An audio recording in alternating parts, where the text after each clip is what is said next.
Deoma Autodic de Mitronia. Ensemble, venez pour qu'on fasse la culture ce matin dans l'émission. Allez, on va installer Dick rapidement. Je lui passe mon tabouret. Non, il y aura un autre tabouret. Le second tabouret viendra. Oui, venez. Second tabouret. Edem, venez.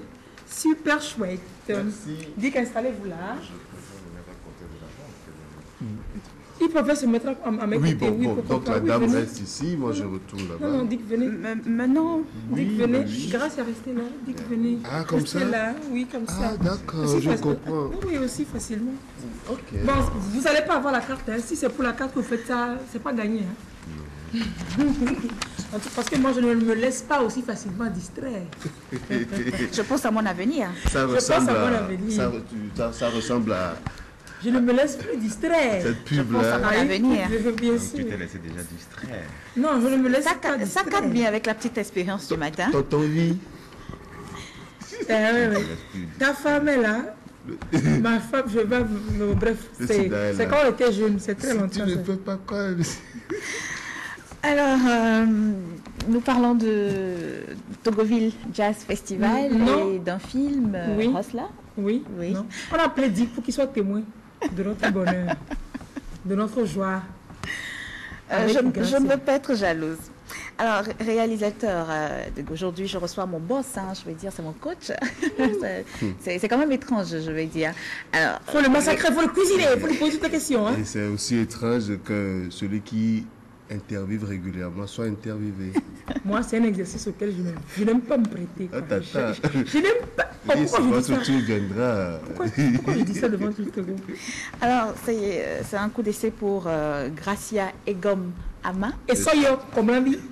Oui. Pardon. Alors, réalisateur, un coup d'essai qui se solde donc en succès. C'est, je veux dire, c'est des sacrifices et c'est le fruit d'un long travail de plusieurs mois de sacrifices.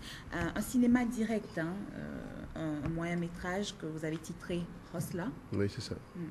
Alors, nous sommes bien curieux de connaître ce que c'est qu'un cinéma direct.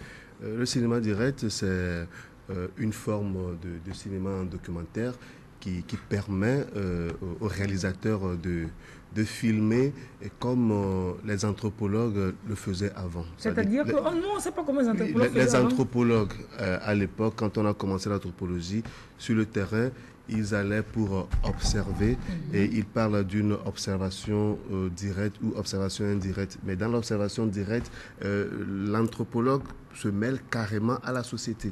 Et il ne vient pas comme un super yovo. Une observation participante. Donc le cinéma direct, c'est le genre d'observation participante qu'on a ramené à la télévision, au documentaire. Donc l'équipe de tournage se mêle carrément à la société qu'il filme et puis c'est tout. Oui. Et c'est pourquoi on a trouvé quand même, excusez-moi, assez risqué que vous réalisiez ce documentaire dans ce milieu. Il faut dire que Rosla, c'est l'histoire du port de pêche à Lomé, Katanga. Oui, c'est ça. Katanga, qui est un milieu qui n'est pas... Bon, qui est présumé dangereux, qui n'est pas très recommandable. Mais vous avez fait du cinéma direct avec ces gens-là qui sont réputés très dangereux. Oui, justement parce que l'une des premières inquiétudes ou ce qui a attiré mon attention, c'était justement cette personnalités qui sont, ma foi, des gens assez sympas, assez aimables. J'étais parti là-bas, justement dans le cadre de l'Bala pour un sujet sur l'érosion côtière. Et c'est là que je me suis dit, autant faire un film sur le port de pêche, l'érosion côtière et la vie des pêcheurs. Je ne connaissais personne. La première personne que j'ai rencontrée m'a dit qu'elle est pêcheur. Et là, je me suis dit, pourquoi ne pas faire un film? Et c'est lors du repérage que je me suis rendu compte que mon ami Ekwe n'était pas un pêcheur, mais un hustler. Juste en parlant de repérage, comment est-ce que ça s'est fait? Est-ce qu'on peut rentrer un peu plus dans les détails? Oui, le repérage pour ce film a duré pratiquement 3 ans, c'est-à-dire de 2010 à 2013. Et en fait, quand tu fais le repérage dans un film documentaire, tu t'intéresses au groupe que tu veux filmer, et tu t'y mets, et c'est en observant, en écoutant les récits, en voyant les faits et gestes, qu'on se met en même temps à écrire le scénario. Parce qu'on ne vient pas avec un scénario à l'avance, non, on ne sait pas ce que c'est. Et justement, dans le cinéma direct, même le scénario qu'on a écrit devient juste de l'ébauche, c'est juste comme... oui. C'est quand le film est fini qu'on sait ce qu'on a fait. Le scénario final. Parce que le scénario que j'ai tourné, que j'ai écrit, est loin d'être ce que j'ai filmé. Parce que ce que j'ai vu en écrivant le scénario n'est pas la même chose. Mais il y a juste de grandes séquences comme la partie de pêche. Parce que quand j'écrivais le scénario sur la partie de pêche, on ne savait pas ce qu'on allait ramener. Ramener, bien sûr. Alors dites-moi, Rosla, c'est un mot anglais qui veut dire débrouillard ou arnaqueur. Débrouillard ou arnaqueur. Quand on dit Rosnanto, c'est ça. Justement. Et il faudrait se rendre compte que le Lévé a emprunté au fond, aux Français, aux Anglais et tout. C'est comme Benigla qui est Berlia Grande, et Flesser qui est Funster, et Rosla qui est So. Rosla, c'est en anglais. Et Rosla. Et puis à l'époque, je ne savais pas que Rosla c'était un mot anglais. Je l'écrivais avec H-O-S-E-R comme je l'entendais, quoi. Et j'étais parti avec ce film à une résidence d'écriture. Et on t'a dit c'est quoi ton mot? Je dis c'est Rosla. On dit Rosla c'est quoi? Je dis je ne sais pas, c'est Rosla. C'est un mot. Et on cherchait et c'est là où je me suis rendu compte que Rosla s'écrit en anglais, juste là. Et j'ai compris que vraiment c'est une richesse. Ça se prête bien. Est-ce qu'on peut avoir des images en fait de ce film qui a été récompensé, dont on va parler? On va parler des récompenses. Oui. Mais il faut qu'on voit là. On parle, on va voir, non, Mina? Un extrait? Bien sûr, un extrait. On va voir. Hein.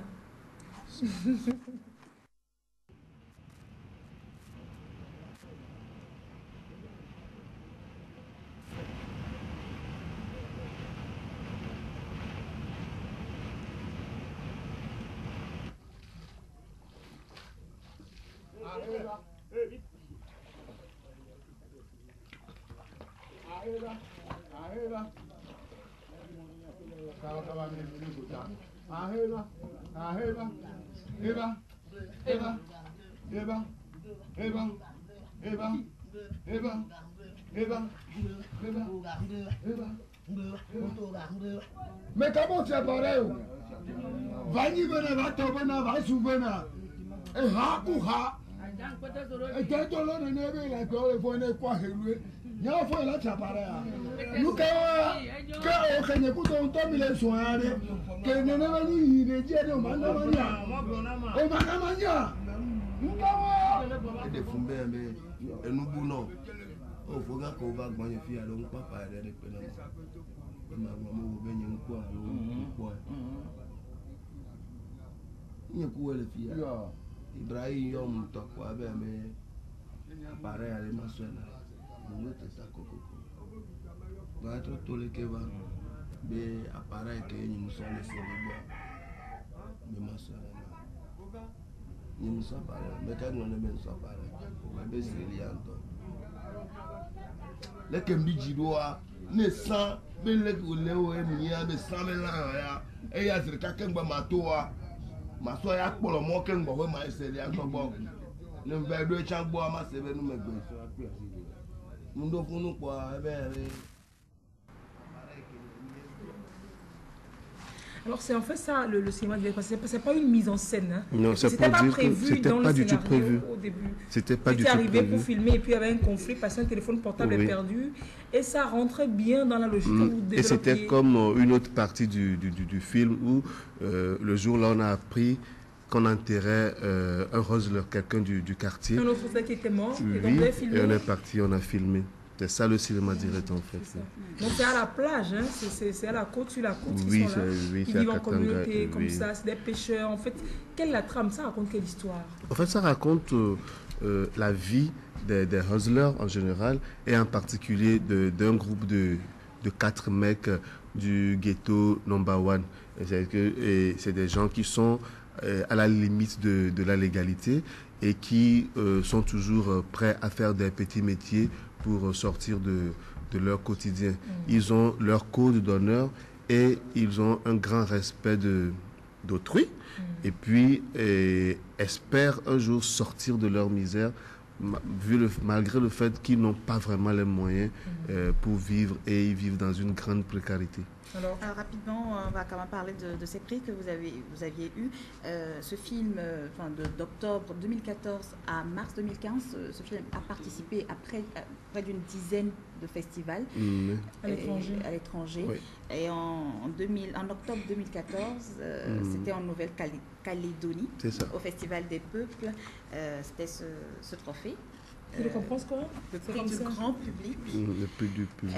En mars 2015. C'est le prix du public, les Nouvelles-Calédonies. Pardon, ne pince pas. Festival. D'accord. Festival. Ambourou. Ambourou. 2014. C'est vraiment Nouvelle-Calédonie. Ça, c'était en 2014. Et là, en mars 2015, en France, cette fois-ci, le prix c'était au Festival des pêcheurs du monde. Oui.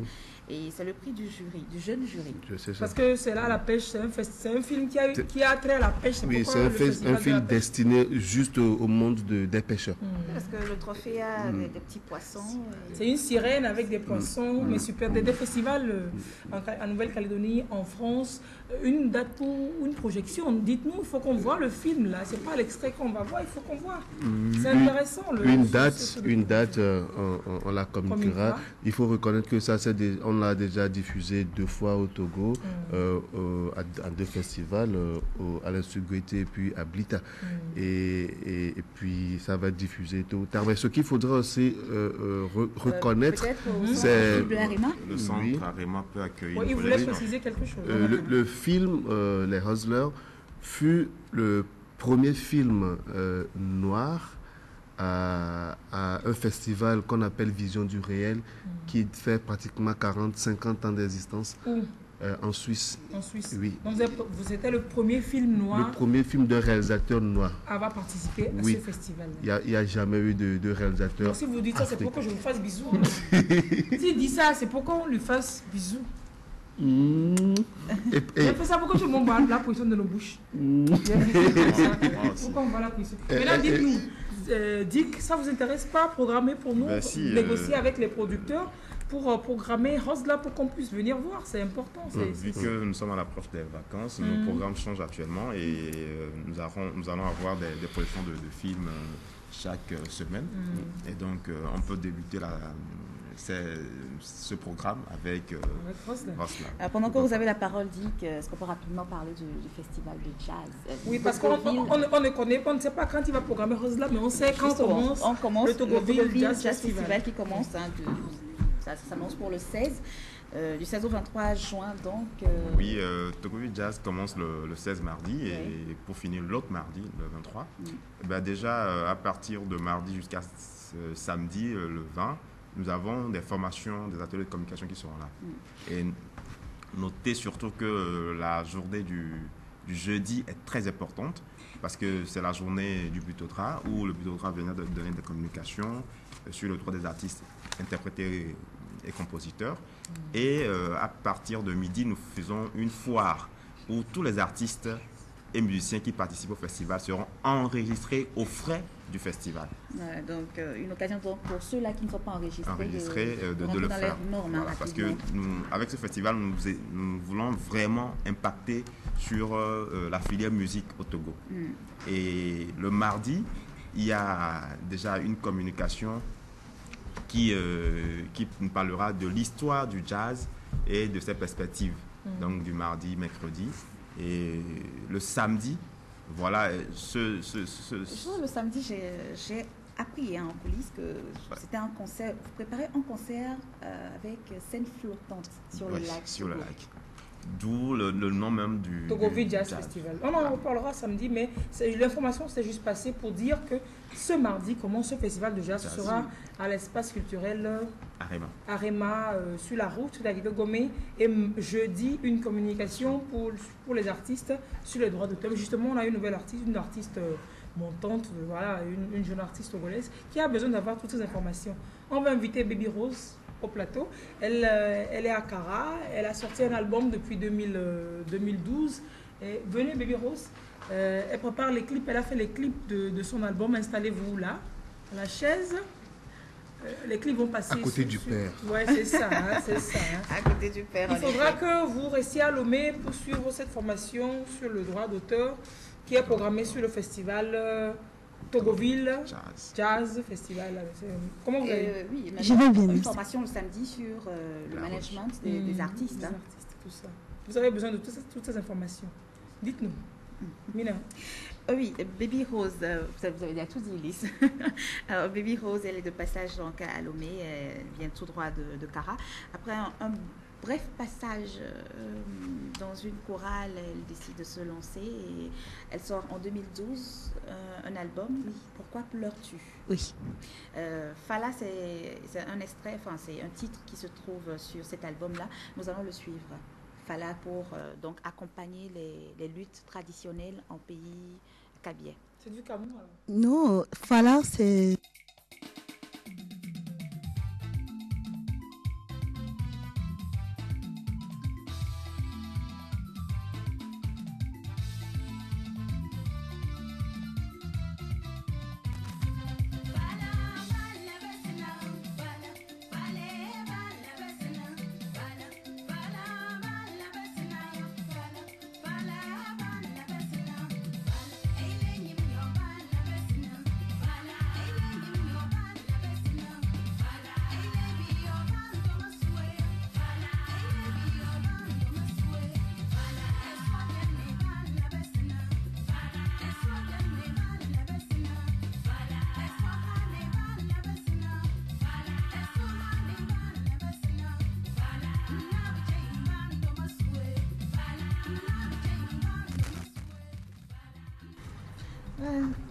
Donc voilà, c'est l'un des clips, des 6 clips qu'elle a réalisés. Oui, Les 6 clips qu'elle a réalisés, sortis en 2012, hein, l'album. Il faut avouer que c'est maintenant que la promotion commence à son niveau. Et l'équipe de Bala tout entière est derrière vous.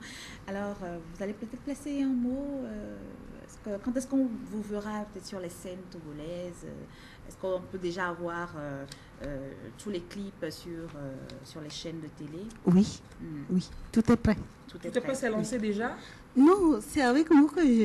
C'est le lancement que vous faites? Oui, c'est lancement, ça. Parce que l'album, vous avez dit, c'est sorti en 2012. En 2012. En 2012, oui. Non, vous avez clippé 6 chansons dessus. Oui. Donc, c'est un album de 6 titres? Oui. Et ok, super, déjà, tout l'album est clippé. Alors, on peut trouver l'album ici, ou la distribution, je sais que vous dites qu'Akara, tout le monde vous connaît, on joue beaucoup la chanson Akara, tout ça, mais le Togo, c'est pas Akara seulement, hein, tout comme c'est pas Lomé.